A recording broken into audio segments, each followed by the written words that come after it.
Je m'appelle Pedro Rodríguez et je suis un médecin neurologue d'origine espagnole qui travaille sur le domaine des maladies neuromusculaires et les maladies génétiques aussi.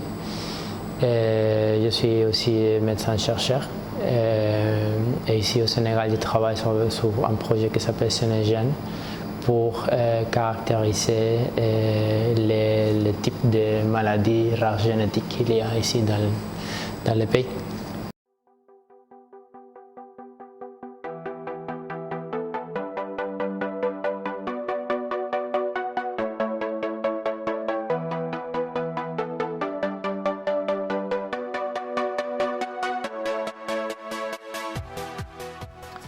Oui, on travaille avec l'association Tahaouma depuis un an. En fait, notre relation de travail c'est sur les handicapés. Parce que Tahaouma, c'est une association qui travaille avec les handicapés et on a constaté qu'en fait qu'il y a une proportion significative de handicapés qui en fait ils ont des maladies rares génétiques. Okay? Donc l'idée c'est de faciliter l'accès de toutes ces familles, enfants, etc. à l'hôpital et comme ça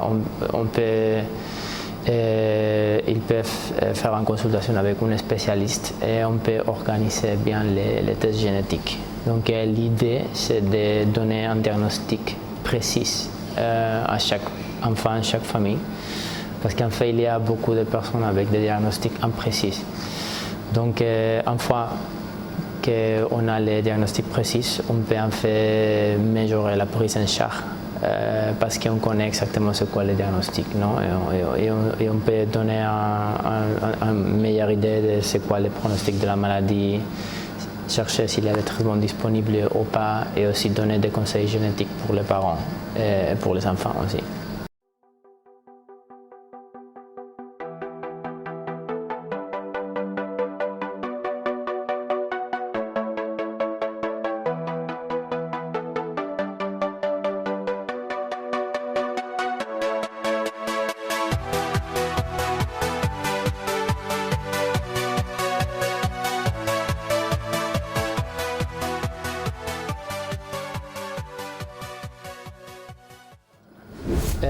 Oui, l'association, seulement ce qu'ils font, ils mettent en contact les patients et les familles avec cette suspicion de maladies génétiques avec les services de neurologie à l'hôpital Fann.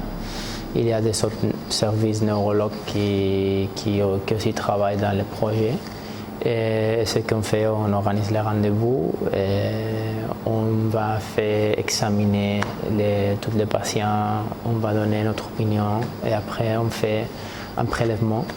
Et si on a la suspicion d'une maladie génétique, pour faire ici dans le laboratoire, on fait l'extraction d'ADN et après on fait le séquençage.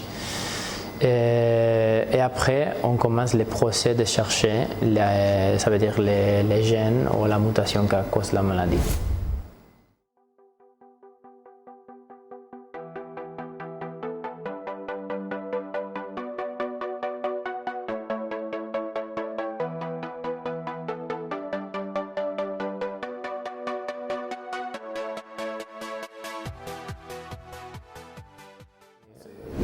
Bon, en général, on a déjà convoqué plus de 300 participants dans l'étude. Et en fait, ça c'est un procès que ça va durer jusqu'à 2024. Et on a déjà des résultats parce que par exemple, on a déjà fait le séquençage je pense, des premières 50 patients, 50 familles. Et on a déjà les résultats par rapport à l'analyse génétique. Donc ce qu'on fait, on donne un rapport génétique. Si on arrive à trouver exactement c'est quoi son problème, on partage ça. Ça dépend de les maladies parce qu'en fait il y a il y a beaucoup de maladies neurogénétiques différentes. Donc c'est différent par exemple les maladies neuromusculaires, les maladies neurométaboliques ou des maladies. Des autres maladies comme les troubles de mouvement, donc chaque maladie a une prise en charge différente. Ce que c'est important, c'est de faire un compromis avec les patients, la famille et les médecins pour faire un suivi régulier dans les structures de l'hôpital. Une fois qu'on a posé le diagnostic, c'est ça, de faire le suivi régulièrement. Et ça, c'est que vraiment va améliorer la prise en charge. En fait, la plupart des familles, comme je dis, ils cherchent une réponse pour plusieurs années. Parce que normalement, il faut la pérégrination de différents hôpitaux, médecins. Donc, le diagnostic d'une maladie rare, c'est quelque chose que ça prend beaucoup de temps parce que la plupart des médecins ne sont pas tellement familiarisés avec les maladies rares parce que la chance de trouver quelqu'un avec une maladie rare dans la consultation, c'est bas. Pour ça que c'est ce qui est idéal, c'est de concentrer toutes ces malades dans la même consultation. Mais je pense que même si il y a beaucoup de ce type de maladies qu'on n'a pas vraiment un traitement pour guérir la maladie, c'est qu'il faut vraiment expliquer ou donner des avis pour continuer à faire une vie plutôt normale que possible avec la maladie. Mais je pense qu'une fois qu'on peut donner le diagnostic, c'est vraiment quand les parents, les familles ont des informations et enfin ils peuvent chercher les réponses. Le problème c'est que si tu as quelqu'un par exemple avec un trouble de la marche, quelqu'un qui ne marche pas bien, il est dans 5 ans qui cherche c'est quoi mon problème. Si tu ne peux pas vraiment trouver le nom, prénom de cette maladie, cette personne il est perdu. Donc une fois que tu poses le diagnostic, ça aide beaucoup à tout le monde en fait. Non, je pense que c'est une très bonne idée. Et notre idée, c'est de faire cette journée ouverte pour tout le monde, mais aussi surtout pour toutes les familles et les patients qui sont atteints de ce type de maladie. Et donc, on va parler sur ça, dans les points de vue médical. On va avoir aussi des familles qui vont partager ces expériences. Et aussi on veut faire sensibilisation, on fait des ateliers pour le développement personnel, etc., etc. Je remercie tous les médecins ici, surtout les neurologues au Sénégal qui font des collaborations avec ce projet et aussi l'Université de Dakar, l'Université de Barcelone et de Londres qui sont des collaborateurs.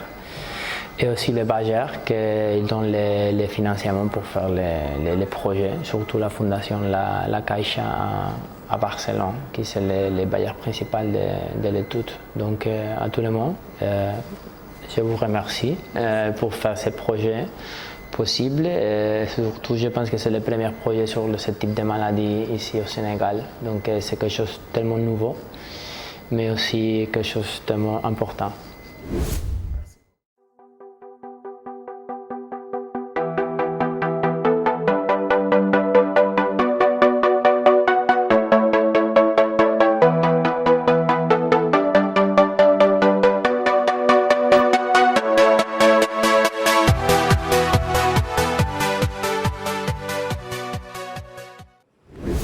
Bonsoir, moi c'est Cheikh Ahmed Tidjandi, technicien supérieur en biologie.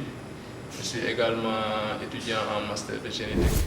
Bon, là je suis en train de lire des lames de karyotype. On a réalisé un karyotype pour un patient chez qui on suspecte une anomalie de la différenciation sexuelle. Maintenant, nous avons déjà réalisé le karyotype. On est à la phase de lecture des lames.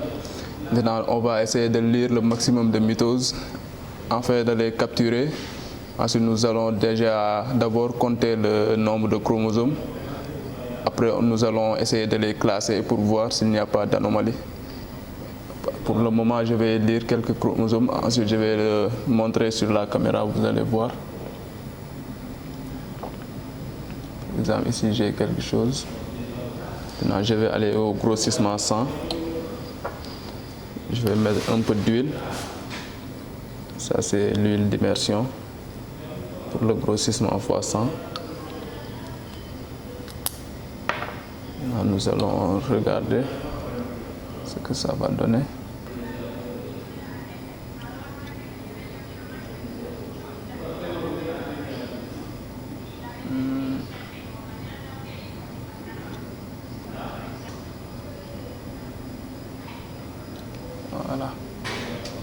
exemple, ici on a un exemple. Ça, c'est les chromosomes du patient. Maintenant, une fois qu'on a vu les chromosomes, nous allons le capturer pour garder l'image au niveau de l'ordinateur. Maintenant, nous avons un logiciel capable de compter le nombre de chromosomes et de le classer. Maintenant, s'il y a une pathologie, maintenant nous allons essayer de voir c'est quelle pathologie qu'il s'agit. Ensuite, afin de pouvoir rendre le résultat. En fait, c'est ça. C'est à ça que sert le karyotype. Ça sert à détecter les anomalies chromosomiques.